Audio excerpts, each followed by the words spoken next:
All right. Yay, you guys. It is Friday.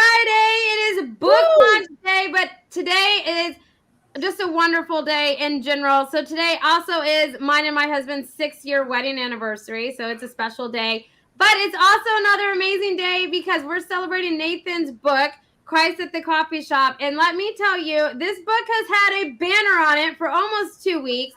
It had the #1 bestseller on it, and it's currently #1 in new releases. So I'm excited to hear this story. So make sure that you dive in with me, ask questions, all those things. You guys have participated in these with me before, so you know how these go. But Nathan, welcome. Sandy, Rita, hey you guys. Woo! Oh my goodness, how's everybody doing? Nathan, how are you? I'm doing well, thank you.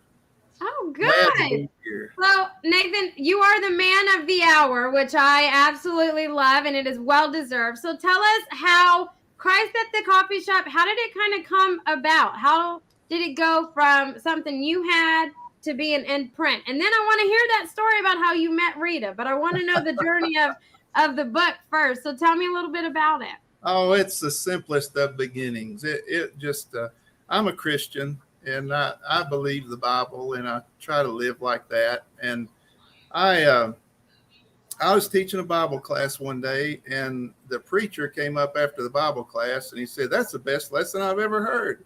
And I said, "Whoa." And he said, "You ought to write that down." And so I did. But it was a little short story. It was basically, the lesson was one of the stories in the book. And so I ended up writing, I don't remember how many, but I ended up writing a lot of them. And so I thought, well, I'll just get this thing published. So it should be easy. I'll just write all the Christian publishers in the business and they should just publish it for me. Yeah, it's just as easy as pie. Yeah. Oh, yeah. I sent it to 78 of them. And I got 78 denials. And so I just gave up on it. I got tired of it. And I hate rejection anyway. And so I thought, well, shuckins, it's not going to work. So I just put it on the shelf. Yeah. And so 2 years later, the chaplain I work with said, "You ought to publish that book." I said, "Nobody wants to publish it." He said, "Well, you ought to publish it yourself." And I didn't even know you could. And so that's when I picked up the proverbial yellow pages under book packaging. And I saw this name, Rita Mills. And I called Rita and she said, "Oh, yeah, you can do that." And so Rita took all the magic out of it. And she just developed it. And about close to a year later, she walked in with a book. I could not believe it. It was an amazing journey getting that done. So how did you know to look for book packagers? I don't remember. I started looking for book publisher, I think. Oh, okay. And yeah, probably. Or book printer or something like that, but it ended up under book packaging. Yeah, that was what we did. That was what you called it. Well, and that was the only time I had enough money to run an ad. So it was Smith, Nathan. Hey, it paid off. You got Nathan. Yeah. It paid off, girl. It paid off. It sure did. It was just really awesome. Oh my gosh, I love that story. I really love the whole you throw in the whole yellow page out like element to it, and I love it. So how long have you been collecting the stories that are in the book? It probably across a 2-year period. And, okay. And it, I just go to Starbucks, and the first story in my book is about a Starbucks. And I was actually writing the book as I was in I go to Starbucks every morning really early and just write for a little while. And it basically became the book from that. But I really wanted a specific picture on the cover of that book. And I could not think of a single other picture that would work except that picture right there that Rita's showing up. Yeah, I have a bigger form of that, Rita. Yeah, so let me help you out a little bit. Norman Rockwell. And he passed away, in 76 or sometime like that. Something about like that. Yeah, and I really wanted that picture because I thought the name of that painting is called Saying Grace. Yeah. There's a Greg. Now welcome, Greg. Howdy, howdy. So here's the bigger version of that. Oh yeah, that's it right there. And that was on a Saturday Evening Post cover, one of his more famous pictures. And I thought, boy, what a long shot that would be if he had Oh, let where'd me it go? use There you cover on that book. And anyway, I ended up calling Thomas Rockwell, who's Norman's son. What an Wow. outstanding gentleman, just a pleasant, really fine man. And I said, how about letting me put your cover on my book? He said, well, send me some of your stories. And so I did, and I called him back, and he said, looks good to me. So we made a contract with him to be able to use that picture. And it was just as simple as that. And I thought it was impossible. You know, Oh my gosh. this whole book process to me has been a series of impossibles becoming reality. Well, I did not realize that they wanted to read some of the stories before they had okay. Oh, yeah. Yeah. And I guess he did it himself. I think Thomas has since passed away, and it's in different hands. But it was really a pleasant experience talking with him and getting that first agreement with him. Oh my goodness, what a story. Oh my gosh, you've actually like talked to them, and that is just, I don't hear that very often, Nathan. Like you, as much as like this, impossible journey has been for you, I have learned so much, and it's just like, wow, I didn't know that those things really existed and you could get in touch with these people. Right. And that is just amazing. I love it, Nathan. Well, they charged quite a bit for the usage of that picture, didn't they? 17 cents a cover. Oh, okay. So I didn't think that was very high. I thought that So they charge you for every time you print a new book, you have to pay 17 cents.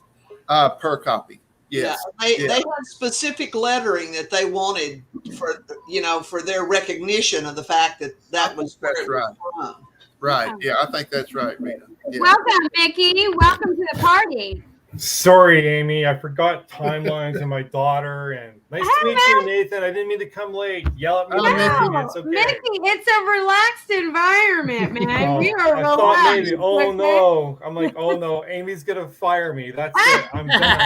No, the only person I fire is my mother, okay? And that's on a daily basis.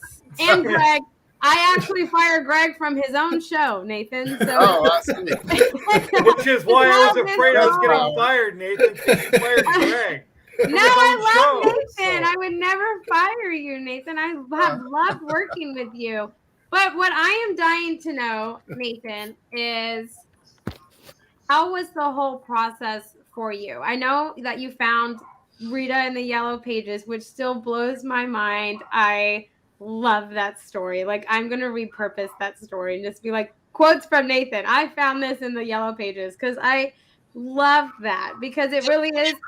Just give him credit. I am. I'm going to give you credit, Nathan, full on. But I love that, that just shows like sometimes old school things, they work, and it built such an amazing, relationship. And then me and you met through Rita, and your book, has impacted so many people so far. You started off with 6 reviews, you're up to 13, and we just started. We haven't even started promotions for it, Nathan. It doesn't officially come out till tomorrow. So I want to just kind of hear, how has this process been for you, since meeting Rita and kind of running with it? Is it something like, can we maybe get another book out of you, Nathan, with it? Or is it like a one kind of deal? Like, what's the, what do you say to that? Oh,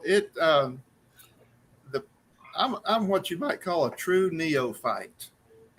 I started knowing nothing about this, and so I've learned everything as I went, and I still I know almost nothing, but it almost had to start with, what am I trying to do with the book? Why in the world write one, and who in the world would even be interested in what I have to say? And so I actually had to start with me. So what am I interested in? What are my needs? What are my deficits? What am I working on in my life? And who am I trying to be? And what I've discovered in myself and many other Christians around me is that it's really easy to start believing that God is really not near. Where, especially in times of trouble, where is God? And And is he really real, or is he just a figment of my imagination and that sort of thing? And so I thought, man, some of these stories that I'm thinking about right here, they have a way of just grabbing me and saying, look, shake me up and say, Nathan, look here. I'm here. Yeah. And so you could explain every story in there as if it were a natural phenomenon and it wasn't God. And that's the age old controversy about is there a God or not. But I've chosen to believe that God's real, and I've chosen to believe that I think I see him in everyday things and in common people and within me. And I just wanted to write about that. And so that's where it started. I started with, what do I want the book to actually say? And then, of course, I'm the world's worst publicist. I'm just so introverted, It's just so hard to. You are hard to find. You are very hard to find information on, Nathan. It's a true statement. Well, I stay way off places, and so I've always had this worry that I'm really not promoting God to people like I wish I could. Mm-hmm. And I thought, well, why don't you just write it down? And that way, if anybody wants to read your book, they can read it. And that way you're not pushing yourself on anybody. You're not inconveniencing anybody. And if anybody wants to read it, they can. And so I just decided, well, I'll just give it everything I've got to try to say exactly what I mean in this book so that the reader can understand it the way I meant it. And so I've just done my best to do that.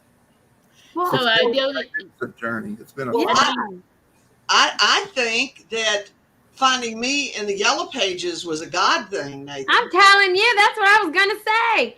That's definitely like a divine thing. And I think, Nathan, in all honesty, in all realms, because I am a very honest, transparent person. Every single person on here can tell you that. I think your book, I know it doesn't officially launch until tomorrow. It's already out, but it doesn't launch until tomorrow.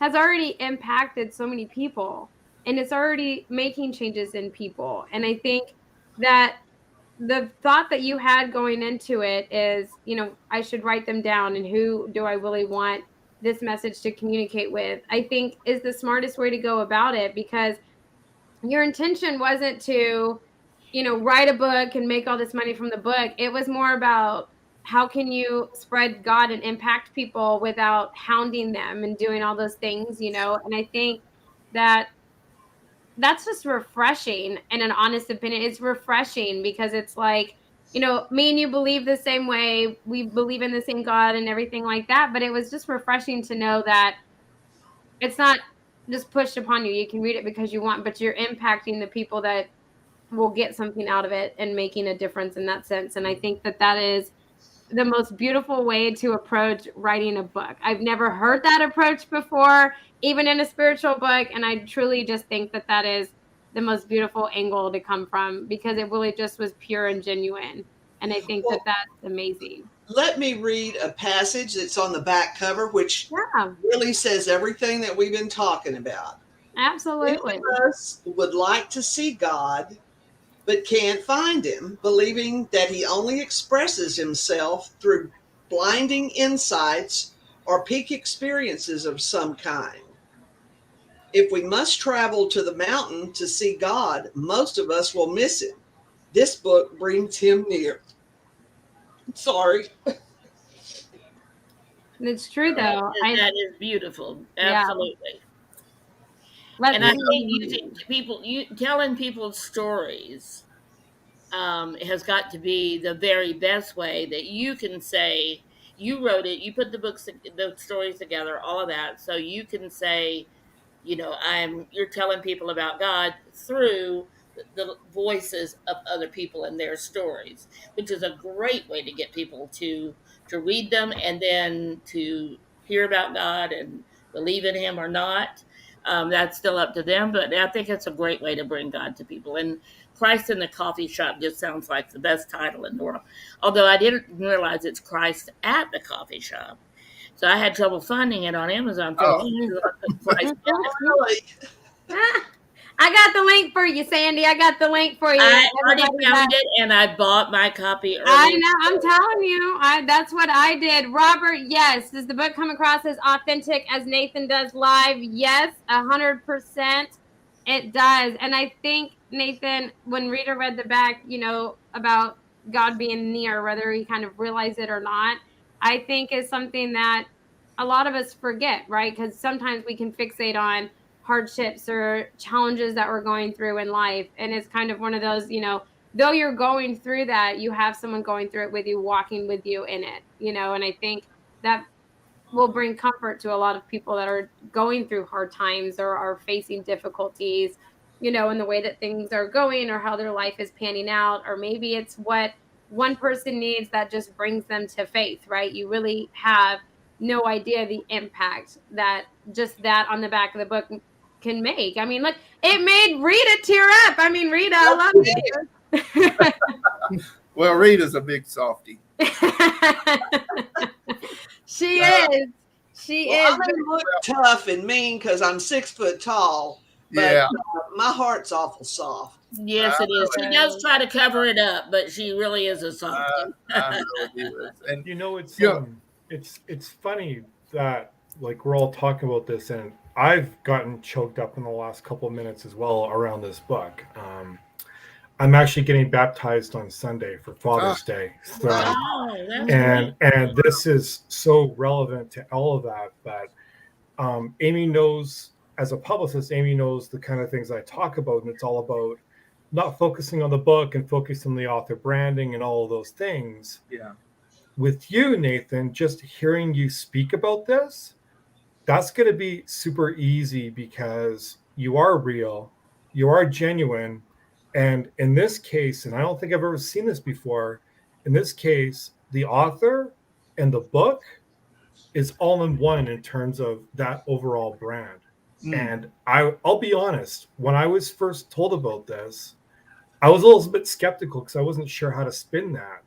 But now hearing you, I've got to get you on TV, my friend. You've got to get out there and share this because your message is golden, and it's real, and it's genuine, and it's just real. And, kudos to you, honestly, really. Wow. Just want to say Thank that. you for those good words, Nikki. Thank you.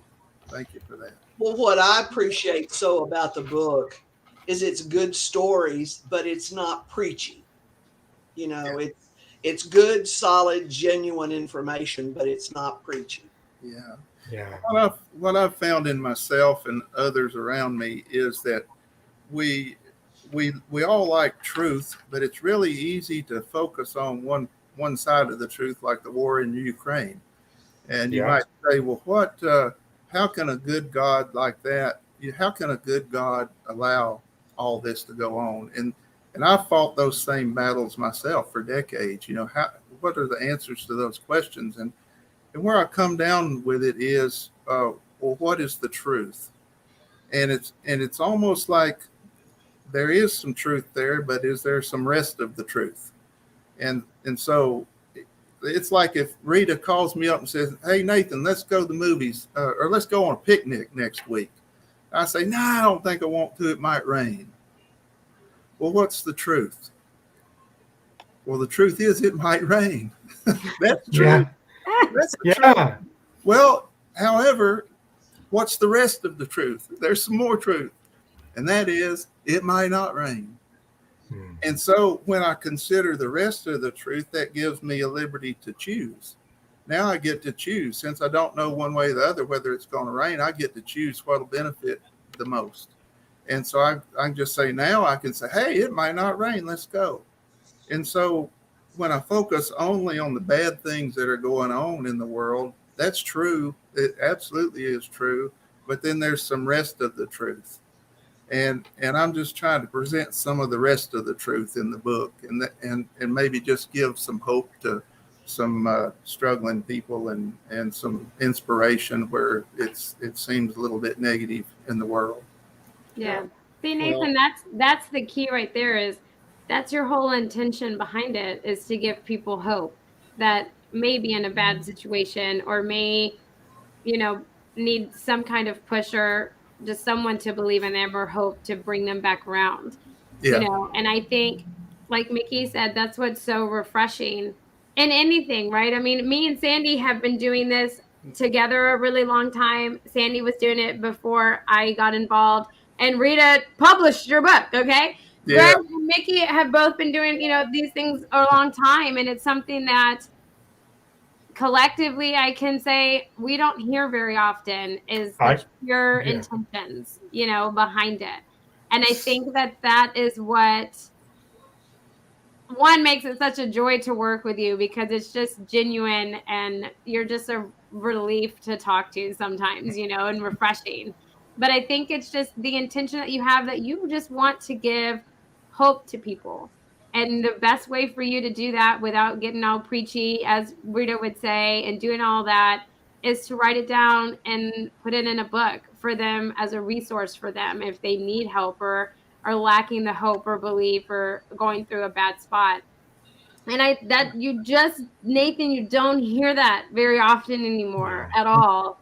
And that's what is just, it's beautiful to hear. There's nothing else to describe that. And I think that you definitely are a channel of spreading all that. And I think in the work that you do and the book that you wrote and just the way that you are as a person, right?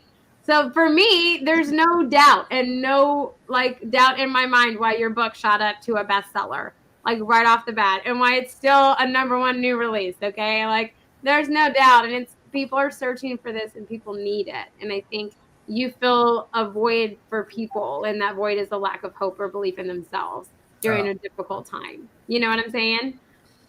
100%. Yeah. Well, I mean, Nathan, I represent over 100 authors. Wow. Over 100 that I represent. Like, I work with over 100 authors. And I mean, this isn't a slam to them or a testament to you. I'm just going to say it point blank. Your message is real. What you wrote in your book is who you are. And I'm not suggesting that doesn't happen with any of my other clients, but it happens with you. And I can hear that in your voice. And everything Amy just said, there's reasons why your book is having the success it's having. It's because it's real, it's truth, and it's something that people want and need in a lot of cases. So, especially right now. Just believe. Yeah. I can believe in that. Experience. Just believe in that. Yeah. My wife always believed that everything happens for a reason. And Amy inviting me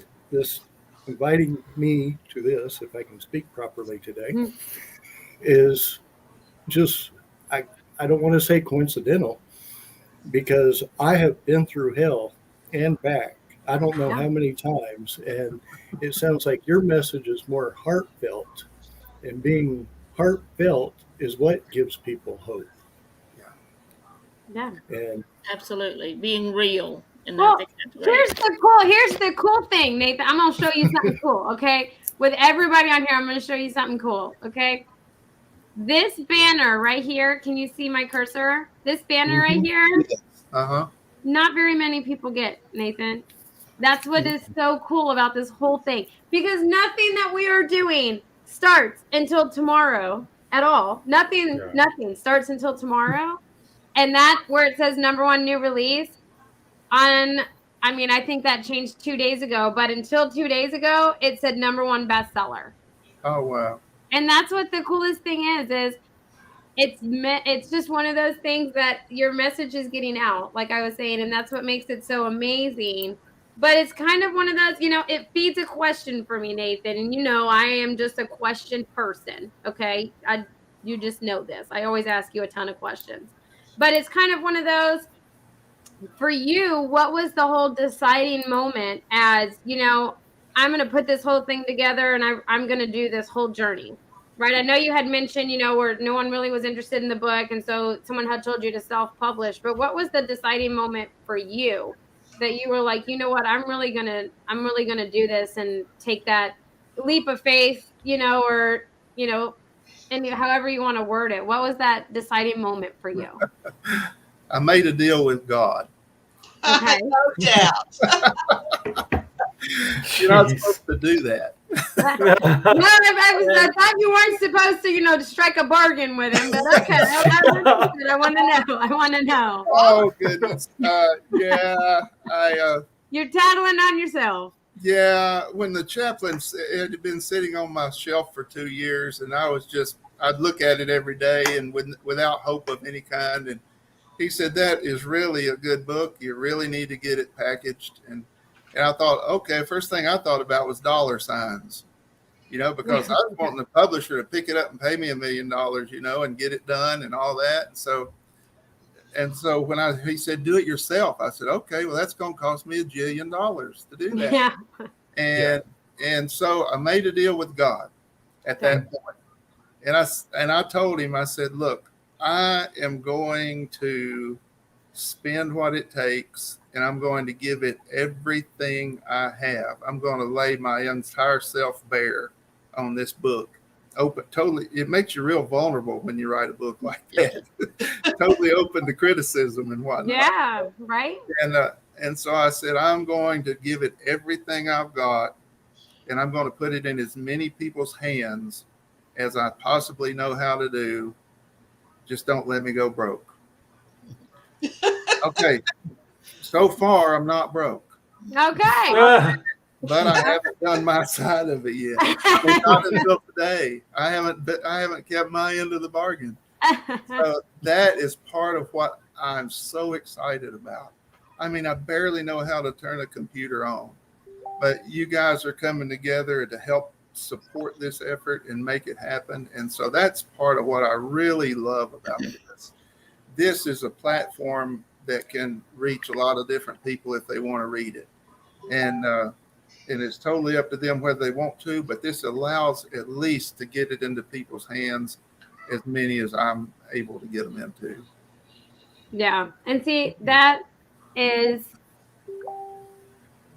love that. I can't imagine a better deal with God if he's going to bargain with you like that, like, oh, that's so cool. Like, I'm not even going to lie. Sounds real so many dangerous. times I've done that, right? There's so many times where I'm like, look, God, me and you were buddies, okay? I don't know. Sometimes I talk ghetto to God. I feel like he understands that sometimes, okay? And I'm like, look, me and you are homies, okay? I know it. We're homies. If you do me this solid, I swear I'll do this solid. Oh, yeah. And then, this is one of those things. I have pure intentions, Nathan. I do, okay? No judgment. Yeah, it's pretty rich. And so I think that, one, the fact that you're wanting to honor your bargain with God shows the respect that you have for him, right? And how important he is. But it's also like, I feel like, we can relate because I do that. Mine don't always go the right way, but it's kind of one of those. But your intentions behind it is to honor your part of the agreement, which was to get it in as many people's hands as you could. And I think that, it's something, Nathan, I wish that I could tell you, we're going to sprint for a week and you're going to be a millionaire and you've impacted so many people. I truly wish I could tell you that. It's definitely a marathon, not a sprint. I think all things when it comes to faith and spirituality and everything like that, it's always a marathon because you always encounter challenges and things within that you have to overcome within yourself. And so I think that, that really plays true for this. But I mean, you've impacted, Nathan, so many people so far. I mean, I want to say it's like well over 500 people that have already purchased your book. So you've already made that impact in people. And I think just me meeting you, when Rita told me about your book, I was like, yes, Rita, I'm game. Like, you don't even have to ask. Like, yes. And so I think it's, one of those that you've already impacted everyone on this call. You only know me and Rita. You've heard about Sandy, so it's like Sandy. Right? And you just met Mickey and Greg, but they've already impacted them, right? And so I think it's... Well, Amy, can you share your screen and show the trailer that we did? Yeah, let me pull it up. You got to give me a hot minute. I got to pull it up. It says exactly what this book is. Yeah, I gotta pull it up though. So you gotta give me a minute. Okay. I know. But I'm tech savvy, but still. The old saying, walk the walk, is exactly what Nathan does. That should be on a plaque in your house. Thanks for the pressure. Jeez. The unwanted pressure. Okay. Let me find it. Well, a little bit of background on this book. We first published it, it was 2004 or 5, wasn't it, Nathan? Five, yeah. And he wanted to do it as a hardback with a jacket, which cost a lot of money, but he'd already made that promise or that bargain, so he was game. Well, we're now in our third printing. We're at, did we decide 12,000 or 15,000? 15. 15,000 of the hard copy with the jacket. And I truly think that the audiobook on this particular one is what's going to make the book. That's what's going to catch fire. And that's why I wanted her to play this this video if she can find it, because it's got a sampling of your voice as well as a sampling of what what some of the stories are. And by the way, there are 27 stories, Nathan. I just looked at the 27. Oh, Rita, is it just an audio file? Oh, wait, maybe I found it. Hold on. Okay. Maybe. Okay, maybe. Don't quote me. Okay, hold on. Okay, well, you're asking me a question I'm not too sure I know the answer to either, so.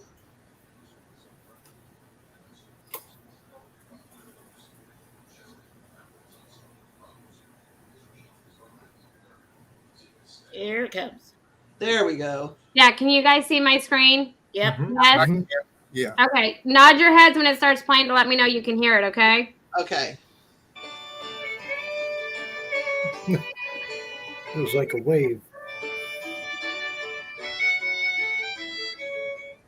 I reckon they still talk about it up at Daddy's, the day God came to the ice house.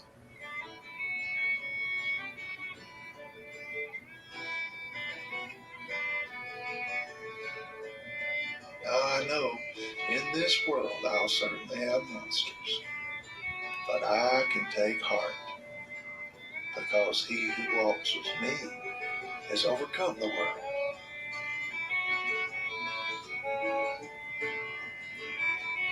On that night, hope went cheap, $625.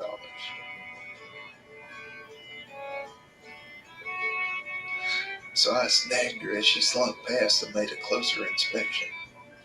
Sure enough, 2 stowaways had somehow managed to get themselves stuffed down inside her dress and were nestling comfortably against her belly button.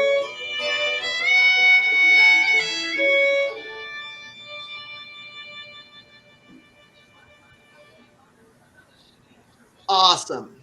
That is I beautiful. love that. One of the comments I had when I posted it on Facebook was, I love this music. Where did you find That's good music. That shit, well, it sets the mood for it, right? I mean, it's kind of just like relaxing, you just feel like at peace when you listen to that kind of music, and then Nathan, to have your voiceover to do it is just very fitting.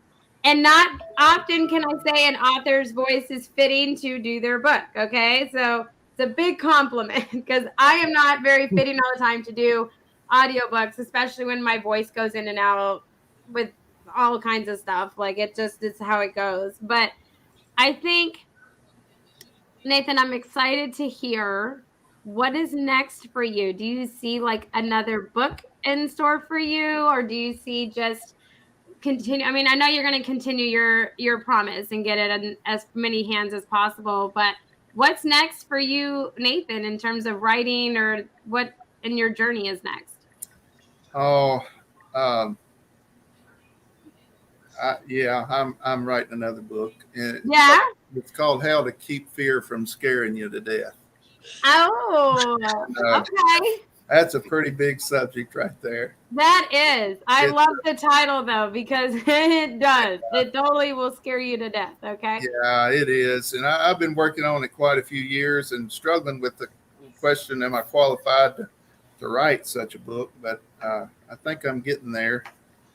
But really, some of the most humans' greatest sufferings come from fear. And Yep. I don't know if it was Mark Twain or somebody said, my life has been filled with horrible and tragic events, 95% of which never happened. I've heard that quote. I love that quote. Yeah. And so it's really easy to live our lives either paralyzed by fear or doing destructive things due to fear or spending all our money because of fear when it's totally unnecessary. I heard And another quote the other day that was something about, I don't remember it exactly, but it was everything you want in life is on the other side of fear. on the other side of fear, I've heard that too. That's a really good statement. It Yeah. is. I love that. Yeah, that is. Yeah. And in the scriptures, we're counseled many times that fear is not part of what we're built for. We're not among those who shrink back and are destroyed. That's one of the scriptures there, but and don't be anxious in anything, but in everything with thanksgiving, and then there's a promise of peace as a result of that. And so, it comes down to, in my instance, in teaching, in me determining whether I'm qualified to even talk about that, it comes down to me asking myself, do I just believe in God, or do I believe God? There's a difference there. There's a slight nuance there. Mhm. And I believe him. I believe he can do things, like I believe he can make a tree. And I think he can make animals, and I think he can make humans, and I think he can do miracles, and I think he can do all this stuff. But then I have to ask myself, well, do I think he's big enough to help me do the things that he's asking me to do? And so it's like the difference between, well, it's like Peter walking on water. They thought Jesus was a ghost. He was walking on water, and Peter said, well, if it's you, ask me to come out there. And he did. And so Peter actually stepped outside the boat, and he did something that's impossible. He walked on water. So he believed in Jesus, but he also believed Jesus. And so he not only believed Jesus could do stuff, but he believed that he could do stuff if Jesus is asking him to. And I've found in myself and in many around me that we do believe in God, and we want to honor God, and we want to serve God.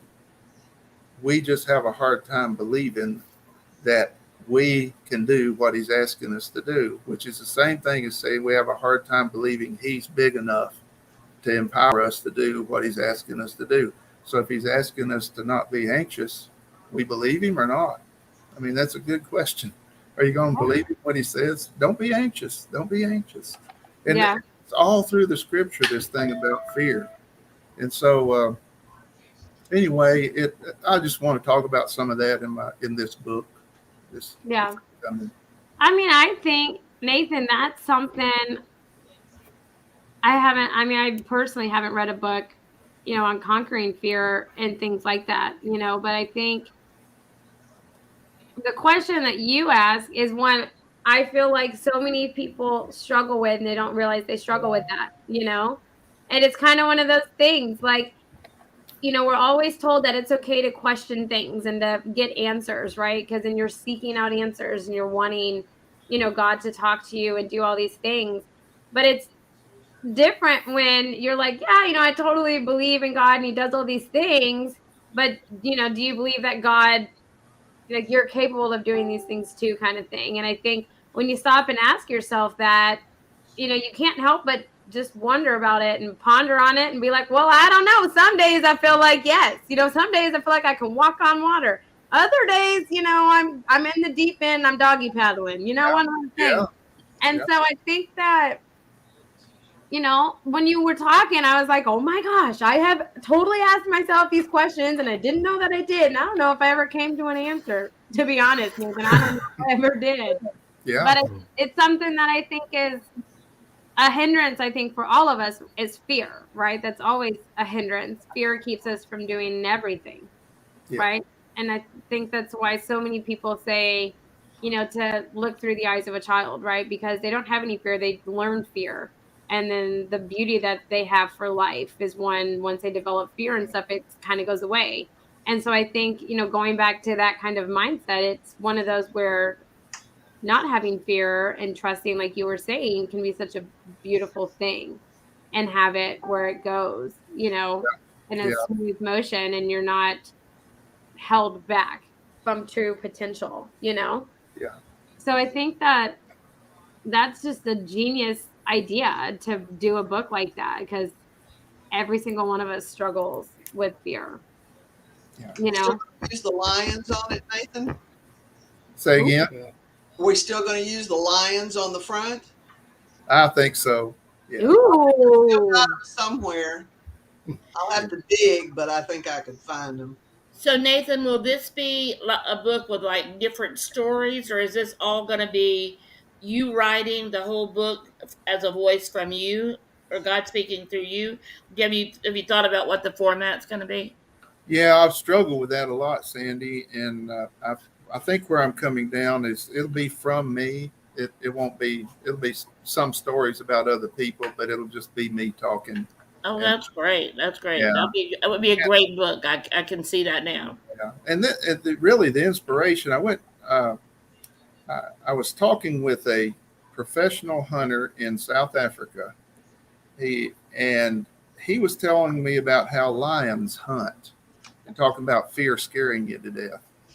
Um, and if you have a pack of lions or a pride of lions, I guess, out on the savannah here, and they want to eat a zebra, well, sometimes the way they'll hunt is they'll team up, and the lions that can are in the prime of their life where that can catch and kill zebra, they'll go downwind of the zebra and hide where the zebra can't smell them, but they'll kind of spread out and lay an ambush. And then an old lioness who cannot hunt very well sneaks around upwind of the zebra and then stands up. And the zebra see her so close there, and they smell her, and they think, man, we're fixing to get eaten by this lion here, so we better run off. And so they run away from the lioness, and where they run to is the lions that catch and eat them. And so their fear scares them to death. And whereas if they'd just known a little bit more, I mean, looks like they had learned, they've been doing that for thousands of years. But if they had just known to run at that old lioness, they could have easily outrun her. So they just needed to run at the danger instead of away from it, and they'd been okay. But we do that stuff all the time. Humans are in a mad rush to do that over and over and over and over. I thought of that when you said they've been doing that for millions of years, so they keep doing the same thing. But that's kind of exactly what we do too. We keep doing the same thing. Yeah, I was and expecting different results. Right now, we were at a campfire. We were burning ebony wood in the campfire, if you can believe that.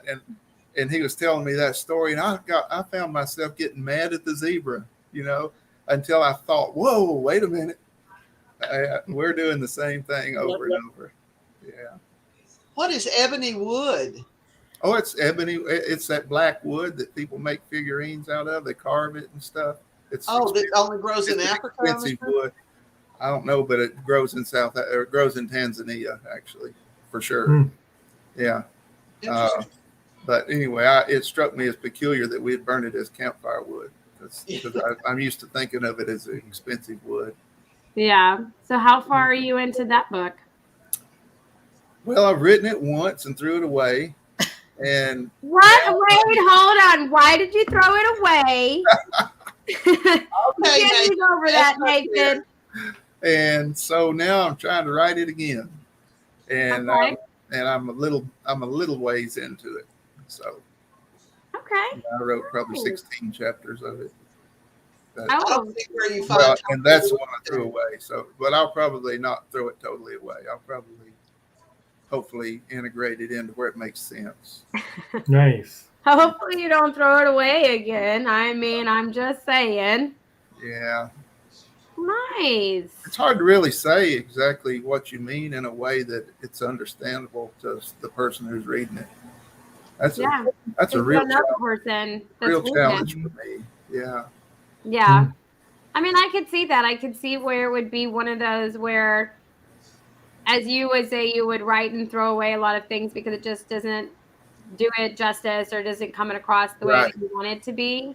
Right. But, you know, I think it's also one of those where maybe not throwing them away and rereading them and tweaking them, you know, might be beneficial. It might be beneficial. You know? I think so. I think so. Yeah.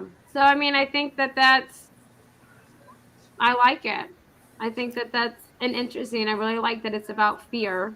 Yeah. It's good. Thank you. Lots of famous authors throw their works away and then they pick them up and start over or whatever. Do they? All right. That's encouraging. Stephen King, he threw away Carrie and his wife took it out of the garbage can and she told him, publish this. Really? Don't And that was give his up on first it. book, right, Nikki? And it was his first book. Wow. And well, look at him now. Yeah. So, Right. Yeah. Right. He has done well. Yeah. So will That's you. crazy. So will you. That's crazy. So, Rita, what was it like publishing Nathan's book? I know when you were reading it and stuff, what was it like for you? The whole process was a joy. You know what working with Nathan's like. Yeah. You know. Yeah. And when he first come in with this last reprint, I talked him into doing the audio book and the stuff and put it on Amazon. Working with you, Amy. Yeah. I know. You really had to be convinced. I know. He had enough faith in what I was trying to tell him to do that it warms my heart to know that it's doing as well as it is, because I knew it would, you know. Yeah. What was it like when you were reading it, you know, to see if it was something that you were going to take on, you know, what impact did it have on you? You know, hanky time. Yeah. When I was flowing the book into the pages, I don't normally read my books, but a phrase or something would catch my eye and I'd go back and read the story. And I did that about 2 or 3 times. And then I thought, maybe I need to read this whole thing. So that's what I did. And I have not read very many books cover to cover in a long time. Nice. I know when I met with her that day, Nathan, she was very, very, that's all she could talk about was the book and you and how impressed she was. So it was definitely a match made in heaven for sure. Thank you. Yeah. I love that. I love it. Rita.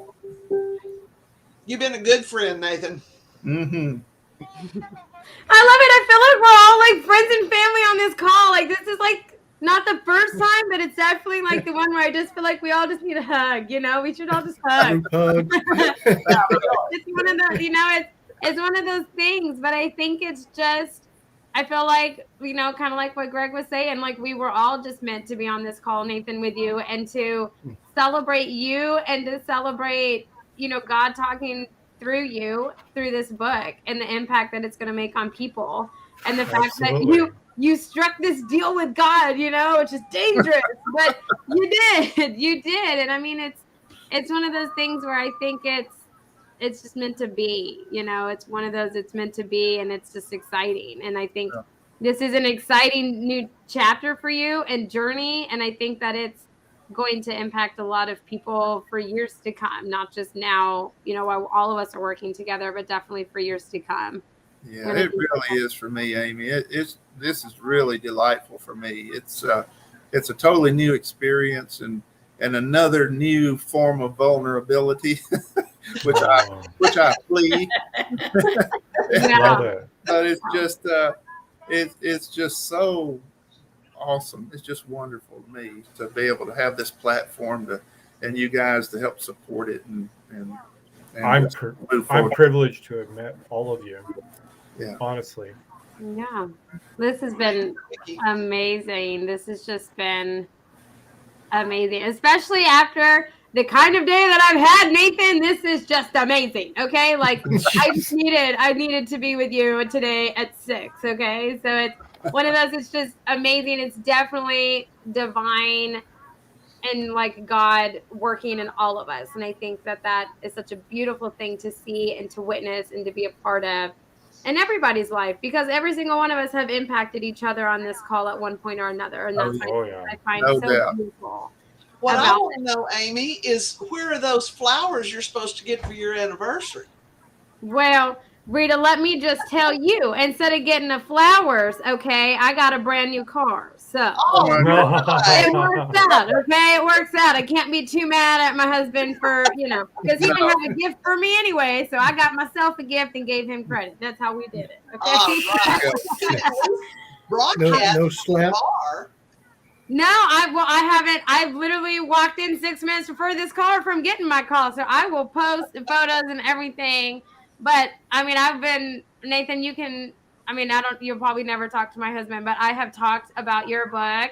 And this night, since I booked this call with you for it, because I read your book, I bought it and I read it, and I had my husband read it, and it has impacted us in a sense where we just find more love for everybody around us and kind of not so much, it's real easy to be like, oh my gosh, those people are crazy. Now, do I still do that? Yes. But then I'm like, but I love them. I love them dearly. I do. I totally do. But it's one that's it's a refreshing read for me because I don't hear too many people talk that way or think that way or want to share things in that way. And so it's such a beautiful thing. And your book is amazing. So I am grateful that you let me be a part of this journey for you and the impact that you're going to make. That's one of the things I love doing with authors, but I love doing it for authors like you that are just wanting to make an impact.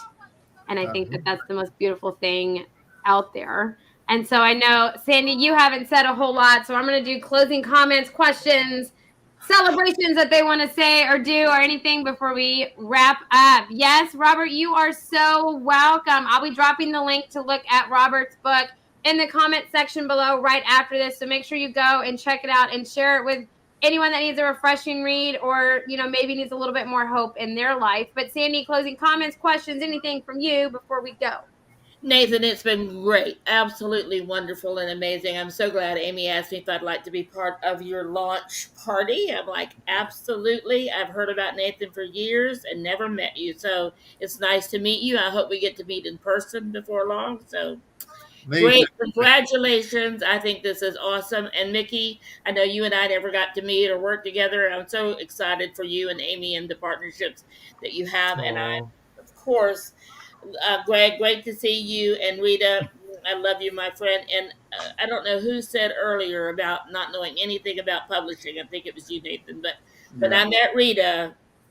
Trust me, she probably got really tired of me asking her, now, what's the difference between a distributor and a wholesaler? I don't understand. So, thank you, Rita, for everything. And Amy, I'm so proud of you. You're doing such an amazing job. Oh, my gosh, I love you. Well, Sandy, thank you. Rita, what about you?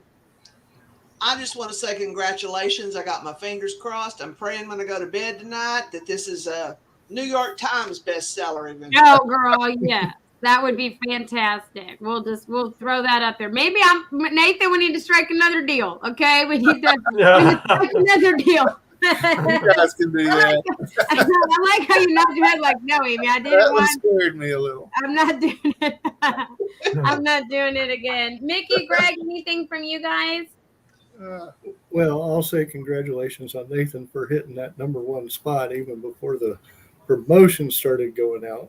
I know Amy's been very excited about that, so congratulations to her too. Yes. Thanks. And one thing I will say is when I actually do write my story, I think I might send it to Rita for publishing. Oh yeah.